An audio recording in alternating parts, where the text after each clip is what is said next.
প্রিয় রূপম, কেমন আছো? নির্বাসনের দুনিয়ায় আমরা দুই নির্বাসিত সুন্দর। রোজ খুব করে ভালো থাকি। এই প্রান্তে আমি, হয়তো ও প্রান্তে তুমি। তবুও জিজ্ঞেস করতে ইচ্ছে করে, তুমি কেমন আছো? তুমি কেমন আছো? কতটা ভূমিকাও বলতে পারো। বলতে হয় তাই বলা। কিন্তু সত্যিটা জানবে, আমার না সত্যিই জানতে ইচ্ছে করে তুমি ভেতর থেকে কেমন থাকো। তোমার আকাশের রোদ, মেঘ, বৃষ্টিগুলো কেমন? মানুষের এই এক দোষ, জানো তো, যা সে পায়নি তা তাকে খুব করে টানে। পেয়ে গেলে তার মূল্য কই? তাই তো এই চৈতালি দিনে তুমি আমার মনময় হেঁটে বেড়াও, কথা কও, আর আমি গল্পের ঝাঁপি খুলে তোমায় লিখতে বসি। তোমাকে তো বলাই হলো না, আমার নতুন কবিতার বই বেরিয়েছে। সে খবর তোমার অবধি হয়তো পৌঁছাতে পারেনি,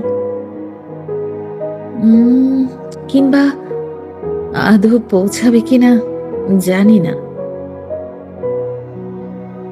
অখ্যাত কবি আমি এক। তোমাকে ভালোবেসে বদলে আর হওয়া হলো না আমার। চিনচিনে বুকে ব্যথা নিয়ে আমি আমার শব্দ সাজিয়েছি দিবানিশি।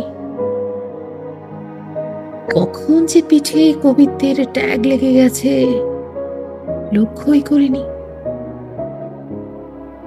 মানুষ ডাকে কবি, আমি অবশ্য বুঝি না ওরা সত্য বলে নাকি উপহাস করে।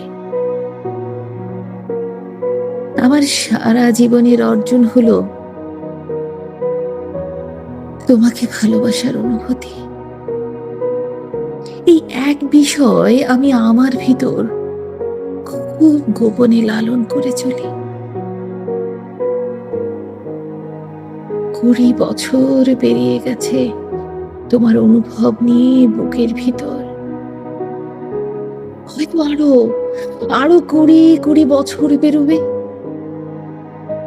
মৃত্যুদিনেও আমি স্মরণ করব তুমি আমার শ্রেষ্ঠ অনুভব। কিন্তু তোমার জানা হবে না কখনো। এইরকম কত অজস্র অজানা নিয়ে মানুষ গত হয়, তাই না? অজান্তেই হাসি পাচ্ছে। কি বিশ্রী প্রেম আমার। আচ্ছা, তোমার জীবদ্দশায় আমার লেখার খবর যদি তোমার কাছে পৌঁছায়, তবে আমার একটা বই ছুঁয়ে দেখো, দেখবে তো ইথারে এই অনুরোধ রেখে দিলাম।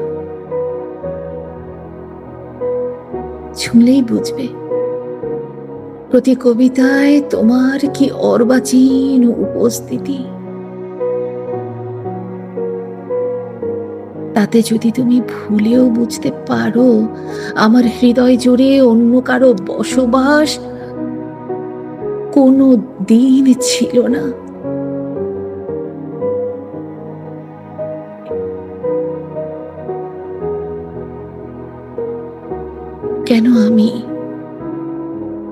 কেন আমি বাস্তবিক জীবনের ভিতর অন্য এক জীবন বয়ে চলা মানুষ হয়ে থেকে গেলাম আজীবন। তবে তুমি জানবে, তাবৎ পৃথিবীর এই একটা মানুষ, এই একটা মানুষ তোমাকে কি অসম্ভব ভালোবাসতো। হুম, যাই হোক, আমার কথার ঝাঁপি অনেক দীর্ঘ, কিন্তু আজ চিঠি দীর্ঘ করা যাচ্ছে না। চোখ ঝাপসা হচ্ছে, হাত কাঁপছে। তোমার প্রতি অগাধ মমতা আর মঙ্গল প্রার্থনা নিয়ে আজকের মতো বিদায় নিতে চাচ্ছি। ভালো থেকো, সুখে থেকো। ইতি, মায়াবতী।